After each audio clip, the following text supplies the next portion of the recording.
Estamos iniciando o nosso programa Católicos pelo Mundo. Agradecemos desde já a todos os nossos ouvintes e o tema da entrevista de hoje será Caligrafia Sacra, Tipografia Monástica e a Tradição da Santa Igreja Católica, da Contemplação da Verdade à Materialização da Beleza. Recebemos hoje no nosso programa Guilherme, que é calígrafo, trabalha na área há 7 anos e é da cidade do Rio de Janeiro. Seja bem-vindo, Guilherme. Olá, tudo bem? Boa noite, muito obrigado. É uma alegria estar aqui com vocês.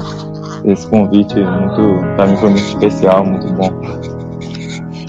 Guilherme, então, para encomendar essa nossa entrevista, Nossa Senhora, vamos rezar uma Ave Maria para que nos ilumine. Sim, vamos. Ave Maria, cheia de graça, o Senhor é convosco. Bendita sois vós entre as mulheres, e bendito o fruto do vosso ventre, Jesus. Santa Maria, Mãe de Deus, rogai por nós, pecadores, agora e na hora da nossa morte. Amém. Nossa Senhora do Rosário de Fátima, rogai por nós. São Bernardo de Claraval, rogai por nós. Guilherme, então, nós gostaríamos de iniciar essa entrevista para você explicar para os nossos ouvintes o que é a tipografia, a caligrafia, e qual é a história da monástica, da medieval, gótica, como seria o termo exato. Sim, então, a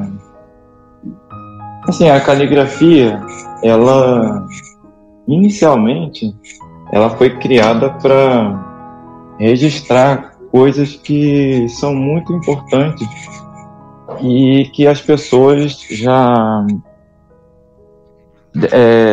coisas muito importantes no passado, geralmente as pessoas guardavam na memória, porque não tinha muito papel. A gente vê isso na Bíblia muito presente, que o Antigo Testamento, pelo que dá para entender, ele é a tradição que as pessoas guardavam em seu próprio coração de tudo que foi a história do povo de Israel, né? Então, depois que aquilo foi escrito, né, para que ficasse registrado, ou seja, teve escribas, né, que pegaram e fizeram esse trabalho.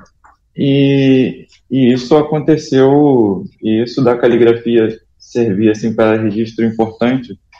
Acontece assim no passado, isso vai ocorrer geralmente em documentos do Estado, digamos assim, de Roma, tudo mais, e coisas referentes à religião e filosofia. Geralmente esse tipo de registro. Para coisas importantes. E o papel não era tão fácil conseguir igual hoje. Você vai ali na papelaria e compra 1000 folhas por R$20, né? Naquela época não, assim, era muito complicado.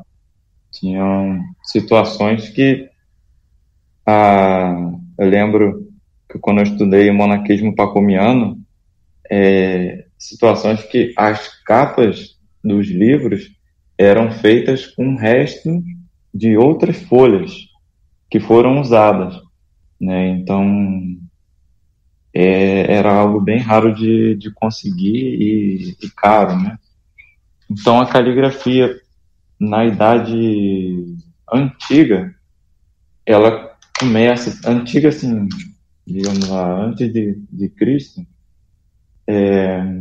ela começa a tomar uma forma mais, digamos, mais consistente, com uma letra chamada maiúscula rústica, que foi usada ali no Império Romano para fazer registros de documentos, algumas obras de filosofia também acabavam sendo feitas com essas letras. São como fosse o que a gente chama hoje de letra garrafal, assim, mas só que era um pouco diferente. E também, por essa época ali, não sei, mais ou menos no ano 300 antes de Cristo até o ano 200, por aí, o papel, o melhor papel que tinha era o couro de animal, né, o couro de cabra. Até hoje é uma das melhores superfícies que existem para se fazer caligrafia. Então, assim que eu aprendi a letra maiúscula rústica, tinha um exemplo no livro de uma obra de Virgílio, né? Aí estava o desenho dele, né? E tinha uns rolinhos que eram os livros e escrito com essa letra mesmo, maiúscula rústica. E assim foi indo, conforme o tempo foi passando, N situações aconteciam para que as letras mudassem e tomassem outra forma. Por exemplo, quando foi escrita a Bíblia Vulgata, né? O São Jerônimo, ele usou a letra uncial, né? Na época dele, a palavra, eu acho que é int, significa polegada, mas a raiz lá é uncial, esse início, né? É porque a letra era do tamanho de uma polegada, o jeito dela, tinha um apelido para isso. E aí São Jerônimo usou essa letra porque a letra uncial ela é uma mistura da letra do alfabeto, as letras do alfabeto grego, mas tentando fazer uma versão nova da letra do alfabeto romano, que era essa letra maiúscula rústica, porque a igreja o Império Romano se converteu, né, ao catolicismo. Então juntou o grego, né, que era a primeira língua da igreja, né, com o romano, né, com a cultura romana, assim, né? E isso mudou na grafia, né? Eu achei um fenômeno muito bonito e fez surgir a letra uncial. Bom, isso depois foram tomando outros desdobramentos, né? Porque depois a letra uncial se transforma em letra carolíngia. E aí, quando chega na Idade Média, um exemplo bonito, importante, é a letra gótica. Que a letra gótica, não sei se as pessoas vão lembrar, é aquela letra bem reta mesmo, com um espaço vazio no meio. E é o que acontece. A construção gótica, ela geralmente é feita da seguinte forma: a estrutura tem que estar de certa forma que ela aponte para o céu, né? Então você vê que a construção gótica ela começa larga e vai subindo, vai ficando fina, né? Como se fosse uma seta apontando para cima, né? Como se fosse uma mão mesmo de uma pessoa indicando que o céu é o caminho, né? Então elas vão afinando e são pontudas em cima. E o que acontece? Algumas pessoas tiveram a ideia genial de levar isso para a caligrafia. E a letra gótica, ela é assim também. As igrejas góticas, elas abandonaram aquilo que aparece muito no estilo românico, né? Que é colunas desnecessárias de propósito, né? Então tem muita coluna dentro da igreja, e o gótico não, ele tenta deixar a igreja sem nenhuma coluna, né, para que não desfavoreça quem entrar, conseguir visualizar o mistério de Cristo. Então, um espaço vazio dentro, e tem as luzes também, né, por causa do vitral e tal. O vitral tem toda uma simbologia também, mas, enfim, a letra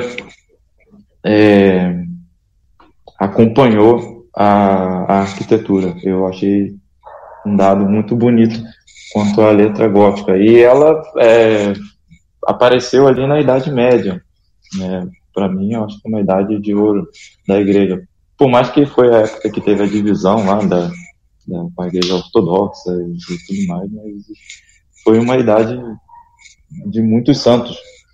E, inclusive, São Bernardo, teve um papel muito importante, porque nos mosteiros cistercienses, assim, São Bernardo não foi o fundador dos cistercienses, né? Os fundadores são São Roberto, Alberico e Estevão Harding. Mas depois deles, um pouco, chegou São Bernardo, assim, trazendo todos os irmãos dele para o mosteiro, né?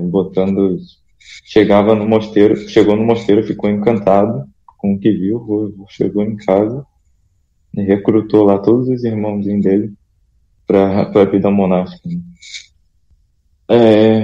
Inclusive, um dos livros dele, um dos mais bonitos, Os Graus da Humildade e da Soberba, é escrito para o Godofredo, que é um dos irmãos dele. E teve noviço de São Bernardo que virou papa, e São Bernardo é incrível. Mas, assim, São Bernardo, nos mosteiros cistercienses, eles promoviam muito a cópia de alguns manuscritos.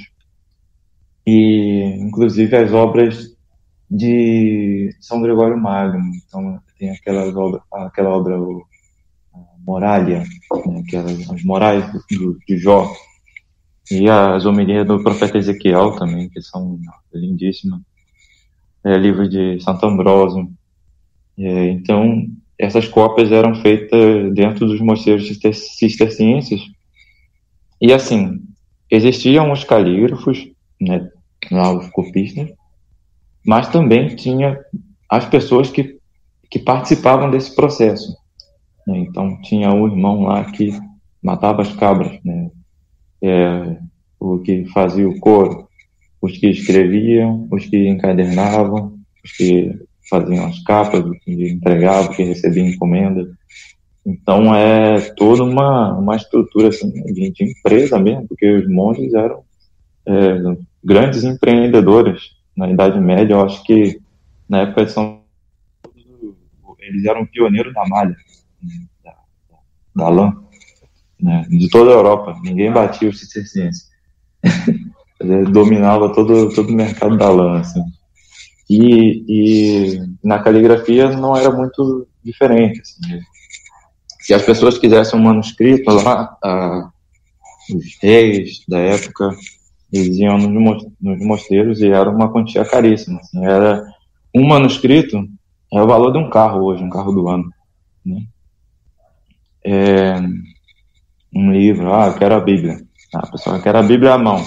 Aí ia lá algum nobre lá pedir. Aí eles contratavam lá uma meia dúzia de monges para poder escrever. E era um negócio bem caro. Então, a caligrafia não estava na mão de muitas pessoas.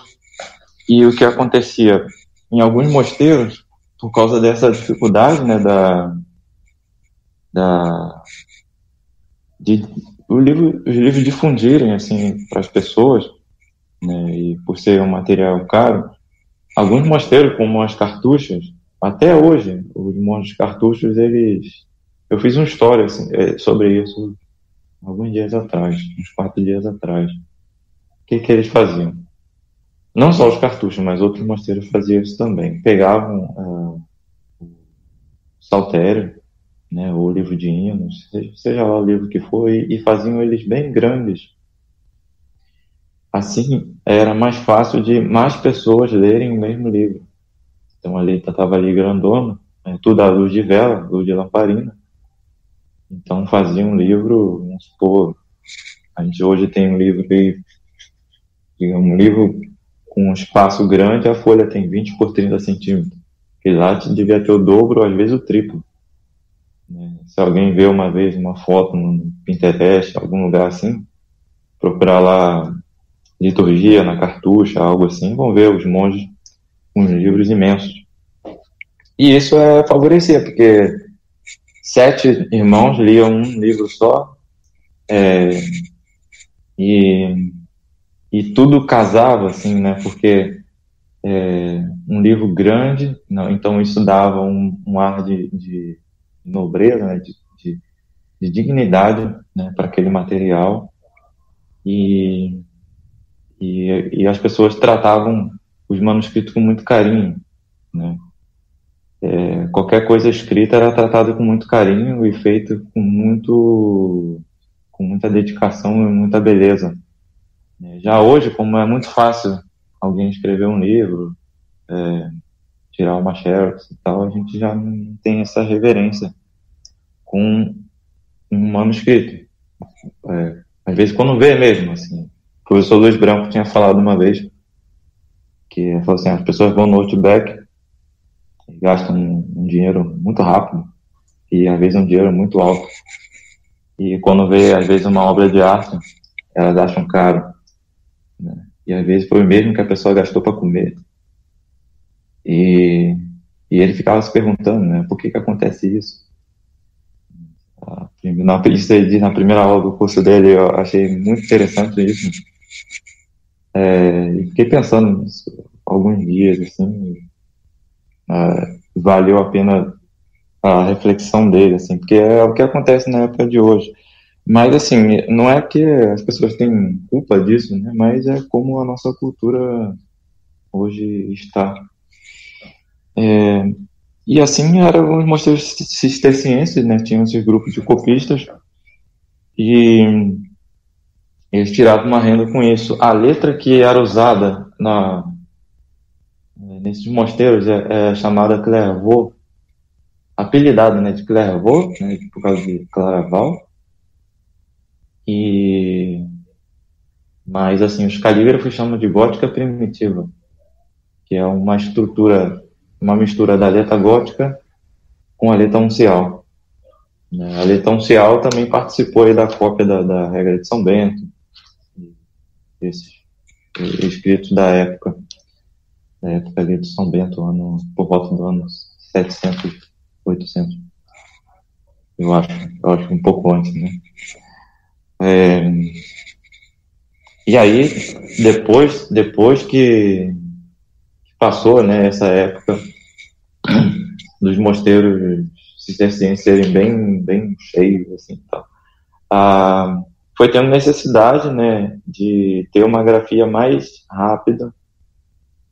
Então, as letras foram tomando formas diferentes por causa da velocidade que eram feitas, né? Então, teve uma letra chamada Bastarda, e aí depois ela teve o nome de Bastarda de Secretaria, né? Porque o secretário, né, que anotava as coisas que o nobre falava, o rei, sei lá, ou alguma pessoa falava, anotava rápido.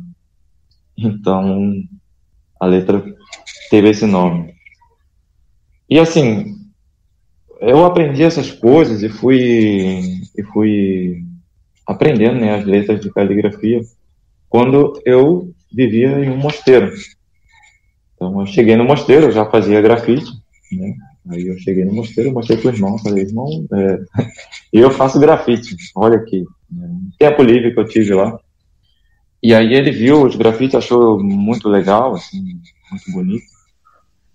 Então, Guilherme, antes de trabalhar com a tipografia, você já fazia grafite, você já trabalhava com a arte, digamos.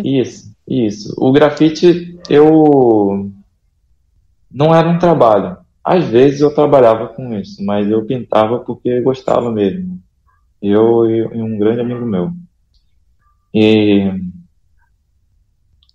assim, a gente fazia grafite nas ruas, com alguns amigos. Eu trabalhava numa loja de grafite, eu vendia spray, junto com um rapaz da Suíça.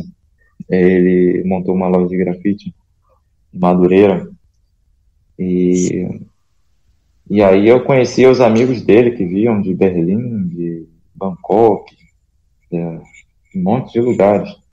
E quando esses amigos dele vinham de férias, a gente pintava grafite junto. Eu vivi isso durante uns 5 anos, dos meus 14 anos até mais ou menos a entrada no mosteiro, eu pintei muito grafite. Sim, e aí no mosteiro foi onde você aprendeu que você estava falando com o monge? Isso. Não, na verdade, o irmão não sabia caligrafia. Ele queria aprender ou queria que alguém aprendesse, porque ele não conseguia. Ele falou, tem uma caneta, tem tinta, tem material para aprender aqui, tem livros. A biblioteca do Mosteiro é imensa, deve ter uns, sei lá, 50 mil livros.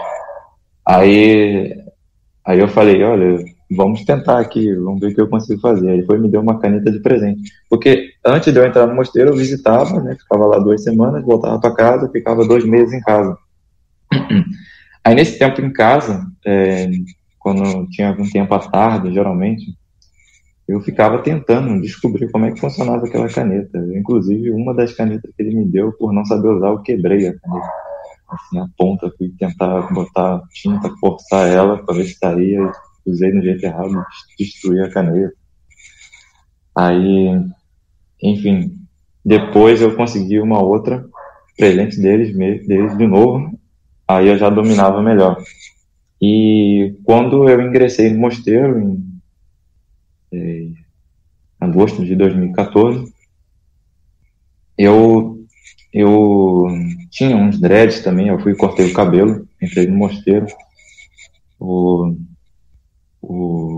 irmão pegou e falou assim, você pode, quando tiver um tempo livre no sábado, ou domingo, ou uma solenidade, você tem disponibilidade assim, para poder fazer alguma coisa diferente. Né? Alguns irmãos liam, por exemplo, pegavam uma obra Tolkien para ler, ou iam passear no espaço, né, do terreno do mosteiro, que é imenso. Iam esparecer um pouco assim da semana de muita oração, muito trabalho. Tinha algumas horinhas ali na tarde para esse ócio, porque a Natrapa não tem recreio, né? Então o tempo de chamam de ócio santo é solitário, né? Então eu falei, olha, então vou estudar a caligrafia. Eu fui aos pouquinhos. Eu ia aprendendo mais ou menos uma letra por mês e criando exercícios para mim mesmo. Eu inventava um exercício, eu falava assim, eu vou ter que fazer um quadrado cheio dessa letra aqui no meio da folha. Aí eu ia, diagramava ali a folha, fazia e enchia. Falei, pronto, aprendi. Aí eu ia aprendendo aos pouquinhos, depois a comunidade tomou conhecimento que eu tinha essa habilidade e começou a me pedir trabalho, né? O Dom Bernardo Bonovitz, hoje ele é abade emérito do mosteiro. Na época que eu estava lá, ele era o abade. Ele comprou material para mim e pedia alguns serviços. Fulano vai vir de viagem, precisamos fazer um cartão de Natal bonito para ela, você pode fazer. Aí ele escolhia a letra, eu quero nessa letra aqui. Aí eu ia fazer um cartão. E assim começaram meus trabalhos de caligrafia, assim, despretensiosamente no mosteiro. E como às vezes eu não tinha muita ideia para pôr em prática, eu copiava algumas coisas. Então eu copiei as cautelas de São João da Cruz. Tá na biblioteca do mosteiro esse livro. Tem 40 e poucas páginas, tá encadernado, tá bonitinho lá. E esse modelo de orações que eu tenho no Instagram, eu criei lá também, assim, eu imaginei uma moldura e a oração no meio para a pessoa ler, assim. E isso, aí fui aprendendo desde a letras da Idade Antiga, aprendendo, sabendo a história da letra, até as letras de hoje da Idade Moderna, assim. Eu consigo fazer de pinturas em parede até convites de casamento. Ô, Guilherme, e como é feito, como é o processo, ou seja, para você montar um livro, como é? Porque, ou seja, tem o livro e também tem as partes que envolvem, também se você pudesse explicar iluminuras, o que são, então, como é parte do seu trabalho? Então, eu prefiro, assim, minha preferência de escrita é o livreto, é o livro. Porque quando é uma página só, a pessoa quer um quadro. Então ele vai ter que ter uma página. Então tem que pegar, às vezes, um texto grande ou um texto pequeno e dar um jeito de ele ficar equilibrado dentro daquele espaço. Isso é uma coisa. Então todas essas linhas são feitas na régua e calculadas, né? continha mesmo de matemática, assim, de olhar ali, medir, dividir por 2, até o texto caber ali no meio, e eu ter mais ou menos em mente quanto de espaço aquela letra ocupa, a frase. Quando é um livro, é um trabalho mais interessante. Para quem vai fazer, dá mais trabalho, com certeza.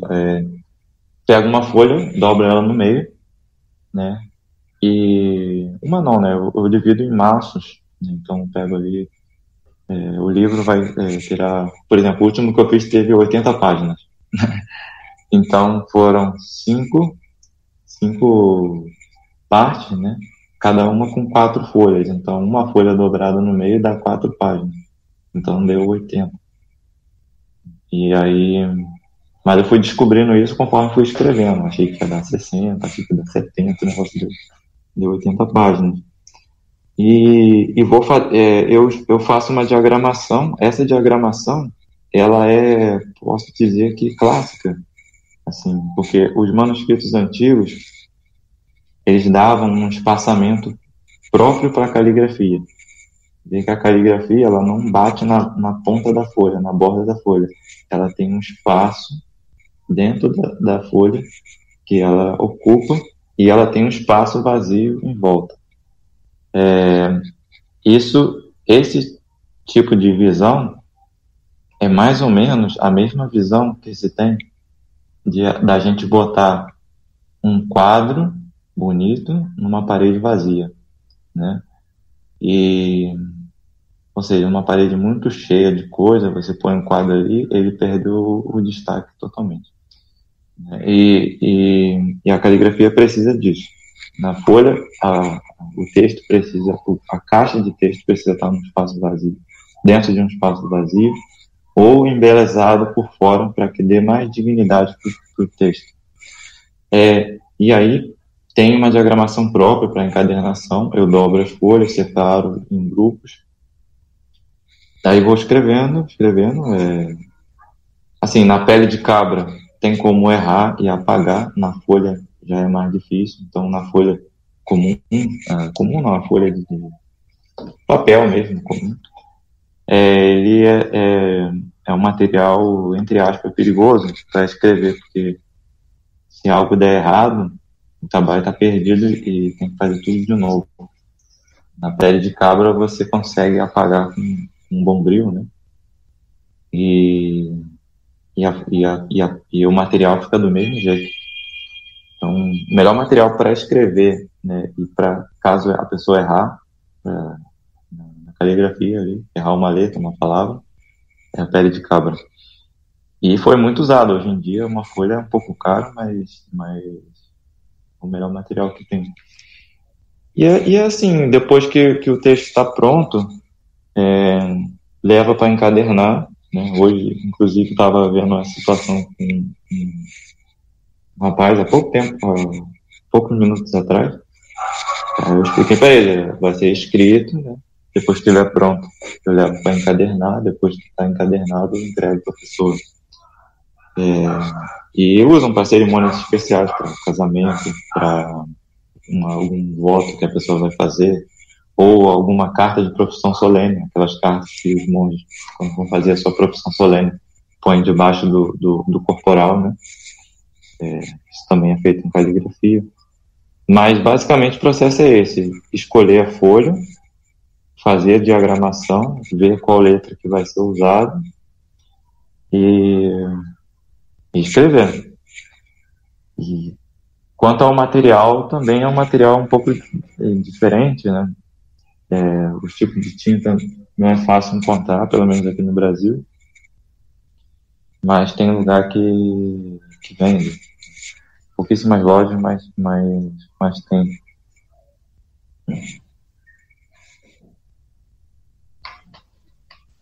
E Guilherme, além do texto, tem as iluminuras. Elas são... Ou seja, você também faz as iluminuras? Sim. As iluminuras são uma coisa muito, muito linda, porque uma coisa é o texto com a iluminura, outra coisa é ele sem a iluminura. Então, eu optei por iluminuras mais simples. Tem gente que faz iluminuras lindas, assim, mas eu faço elas mais simples e não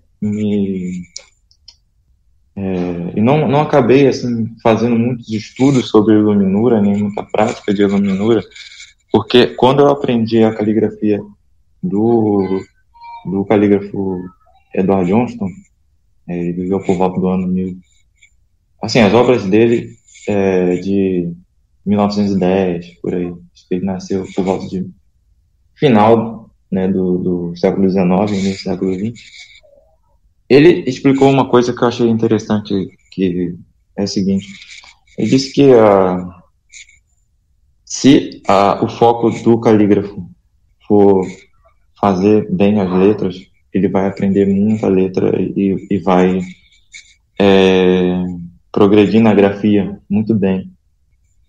E se ele procurar embelezar muito o texto, com muitas cores, com muita iluminura, muitos desenhos, a atenção dele e de quem vê vai sair do texto e vai para as outras coisas. Ou seja, ele sempre ia, na medida do razoável, inserindo elementos além do texto. E eu achei isso bem interessante. Eu já fiz obras com iluminuras bem mais trabalhadas, assim. Levam bem mais tempo, mas eu me ative a isso, assim. Eu gosto de fazer elas bem simples, ou linhas, ou uns zigue-zagues que eu faço com umas folhinhas. Mas o que me encanta muito na caligrafia são o formato das letras, a forma de fazer as letras. E eu acho que cada calígrafo vai ter uma inclinação diferente um do outro. E a iluminura, como eu falei, ela dá uma beleza maior, né, para o texto. Eu acho que ela só não pode roubar, né, o lugar do texto. Porque tem obras feitas com letra gótica que o texto era minúsculo e aparece um desenho muito grande e uma iluminura muito grande, uma folha toda pintada, né? Então, falando de caligrafia, aquela obra ali acaba sendo um pouco pobre, acaba sendo voltado mais à pintura e à iluminura, não tanto à caligrafia. Mas isso são diferenças entre uma obra e outra, e isso acontece, não é uma coisa ruim, assim. E, Guilherme, quanto tempo, mais ou menos, você demora em produzir, não sei, esse de 80 páginas, mas também um mais simples? Esse de 80 páginas me custou mais de 150 horas de trabalho. Porque tem outra coisa também que eu não falei. Depois de tirar o espaço de onde vai ser o texto, eu tenho que fazer cada linha que vai ser escrito. Então eu faço uns pontos e vou ligando esses pontos, fazendo cada linha que vou escrever. Então é trabalhoso, demora bastante. Mas um quadro como a Ave Maria ou o Pai Nosso, aí já leva um pouco menos de tempo, assim. Em um dia eu já consigo fazer, às vezes 2, no máximo 3, assim. Mas vai depender da obra. E a escrita é bem lenta, assim. Uma vez uma linha eu levo uns 5 minutos, 7 minutos para fazer uma linha. As letras são bem lentas. Eu, quando publico um vídeo lá no Instagram, ele vai sempre acelerado. Porque senão acho que a pessoa não vai querer ver. Guilherme, isso que você comentou, de fato, com o que é demorado e que as pessoas, de fato, elas não dão o devido valor. Por exemplo, Você falou que às vezes para ir num restaurante elas gastam, ou para comprar tal livro já pronto. Agora, quando tem uma imagem, uma escultura ou um trabalho como o seu, que a pessoa meio que entrega toda a vida para dar, porque é o trabalho manual que é reflexo também de uma vida interior, que você também tem, porque tem as virtudes da paciência, da espera, da ordem. Então, você encontra muita resistência, ou você vê que as pessoas estão mudando? Todos, eu acho que todos não, assim, digamos, 99% perguntam, quando que vai ficar pronto? E aí eu falo, olha, isso leva tempo X, assim, isso aqui leva um mês, isso aqui vai levar tanto tempo, né? Dá para ver que a pessoa quer aquilo para agora.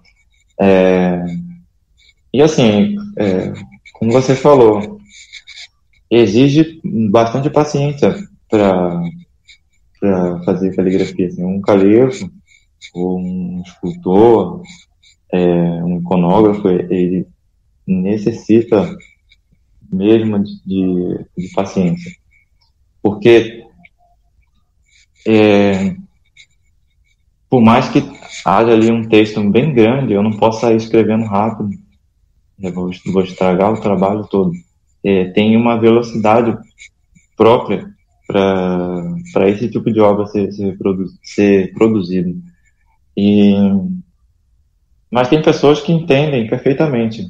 Mas geralmente essas pessoas já adquiriram obra de arte, ou conhecem alguém que faz obra de arte, né? E isso, assim, geralmente quem já sabe que demora, ou sabe acolher, né? Quando eu digo que demora, ou sabem o valor que aquilo tem, geralmente são pessoas que já têm obra de arte ou que são grandes apreciadores de arte. E não só pessoas assim, mas quando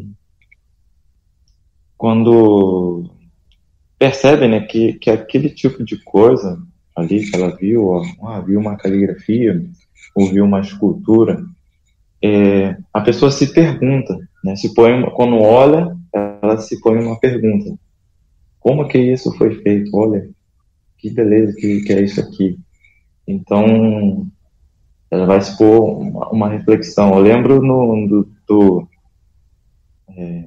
acho que é o Michelangelo, ele olha um bloco de mármore, se eu não me engano, ou granito, não lembro qual foi o material que ele fez o Davi, né? Aquele Davi grandão.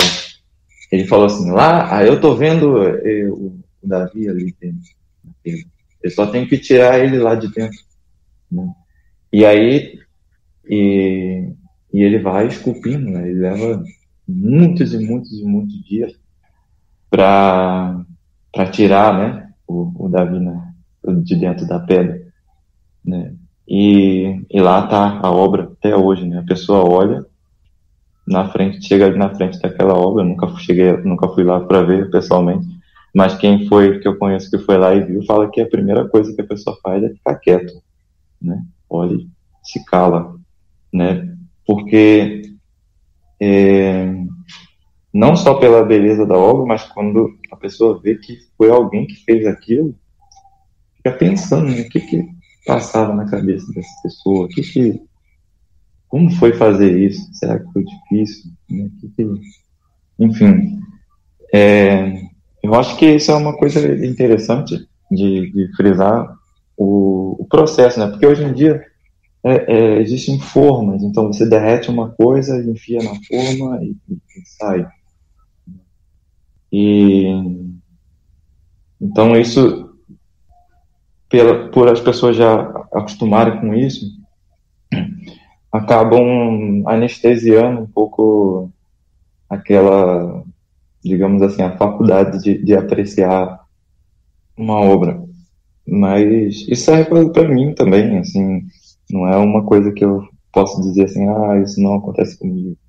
Mas E também não é no automático que a gente aprecia as coisas, nem eu, né? É olhar, ver, tentar analisar aquilo, observar.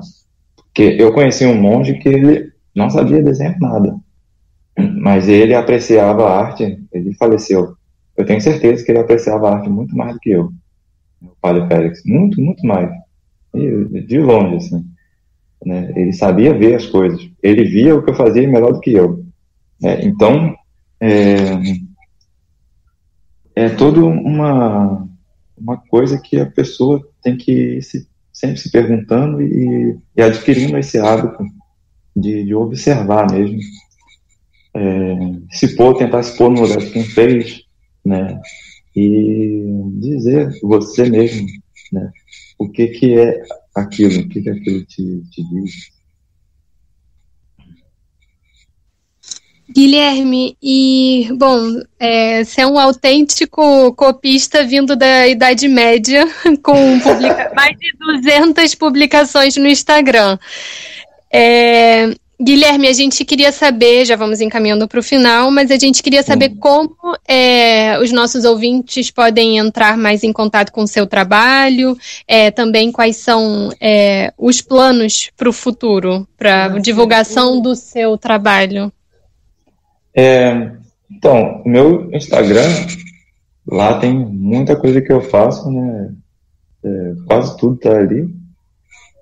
E Guilherme Calígrafo, underline. No final tem um underline. Guilherme Calígrafo, um underline. E às vezes as pessoas mandam um e-mail. O e-mail é guilhermecalígrafo@gmail.com. E assim, ali pelo Instagram, quando as pessoas querem pedir alguma obra, perguntar alguma coisa, eu sempre atendo, seja pelo direct ou pelo link. Tem um link na bio do Instagram, um link do WhatsApp. Então, na maioria das vezes as pessoas falam comigo por esse link. Aí eu explico, né, como que é, porque assim, é diferente de um produto que já está pronto e você vai lá e compra e adquire produto. Para uma obra de caligrafia, para eu fazer, é toda uma conversa, né? Conversa com a pessoa, o que ela quer, o tamanho que ela quer, que cor a letra que ela quer, a letra, qual tipo de letra que ela quer, se quer numa moldura assim, assado. Então, é um pouco diferente, né? Existe um pouco de conversa ali até a pessoa ter a obra em mãos, né? O tempo de produzir, entregar e tudo mais. Mas em breve eu estou gravando, né? Falta bem um pouquinho. Estou gravando um curso de caligrafia para expor para as pessoas tudo que eu aprendi, né? De caligrafia, de história da caligrafia e também um pouco da história da igreja no meio disso. Porque assim, os estudos que eu fazia no mosteiro, várias vezes era história da igreja, mas coincidia com algumas situações da história da caligrafia, né? Então, a coisa acabou se misturando e eu achei bem interessante, assim. E quem, assim, foi assim, lá no mosteiro eu não tive professor, né? Eu aprendi sozinho. Mas quem foi o mentor, né, disso, né? Se esse irmão não teria aprendido caligrafia, foi o irmão Guilherme. Na época no mosteiro eu me chamava Lucas. E esse Guilherme, ele está lá até hoje no mosteiro, graças a Deus. É um santo monge. Mas ele que me motivou e me ajudou a aprender caligrafia. E quando eu meio que desanimava, assim, porque às vezes eu não achava que eu não ia conseguir aprender mais, que estava tendo muita dificuldade para escrever, que não estava conseguindo aprender, ele falava, não, você continua, você é bom e tal, você vai conseguir. E aí eu prossegui no estudo e deu certo. Aí é isso, eu tenho esse curso que em breve será lançado no próximo mês, aí, se Deus quiser, no final do próximo mês. Final do próximo mês, início de outubro, né? E é isso. Será uma aula prática. E o curso, ele será online, por qual plataforma? Ou seja, as pessoas interessadas, elas entram em contato pelo Instagram? Pelo Instagram vão ter algumas propagandas, assim. De início terá uma aula gratuita, né? Uma aula gratuita com um material em PDF para a pessoa acompanhar, né? Então, é uma aula e o PDF vem com a explicação toda feita à mão, assim. Eu ainda não aprendi a usar esses programas de CorelDRAW e tal. Então, eu montei no papel milimetrado toda a estrutura de exercícios para a pessoa fazer. E a folha acompanha a videoaula, então fica bem fácil de aprender. Então, eu vou botar uma aula assim, de graça, ensinando a escrever uma palavra e algumas letras, mostrando algumas letras, o ângulo da letra, o tipo de pena que pode usar, ou o material que a pessoa tem em casa que ela pode improvisar, por exemplo, um pincel quadrado ou 2 lápis, 2 canetas amarradas com uma fita, é possível também, um lápis de pedreiro, enfim. E por essa aula gratuita a pessoa terá a noção de como será o curso e depois já vai lançar o curso. Será pelo Hotmart, né? É uma plataforma que tem muitos cursos lá e aí eu vou pôr lá. Com certeza vai ser muito bom. Eu já vou estar já pode me inscrever. E já compartilho o link. Sim. Guilherme, agradecemos imensamente a sua disponibilidade e vamos estar acompanhando o seu trabalho pelo Instagram e com o curso. Sim, muito obrigado aí, foi uma alegria, né, participar dessa entrevista, expor um pouco do meu trabalho, que é um pouco raro, né, não tem muitos calígrafos hoje em dia por aí. Sim. E foi uma grande alegria, né, agradeço imensamente.